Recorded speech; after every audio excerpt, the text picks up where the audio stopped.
High কমিশনে ঢুকে জাতির পিতার ছবি নিয়ে অপমান করেছে, এত সাহস কোথা থেকে পায় আমি জিজ্ঞাসা করি।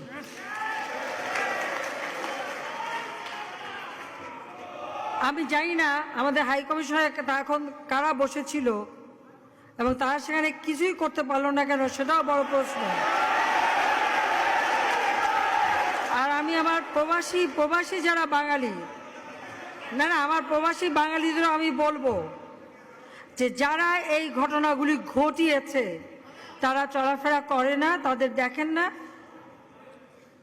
যে হাত দিয়ে জাতির পিতার ওই ছবি নিয়ে তারা ভেঙেছে, তাদের যা উপযুক্ত করা উচিত সেটা করতে হবে।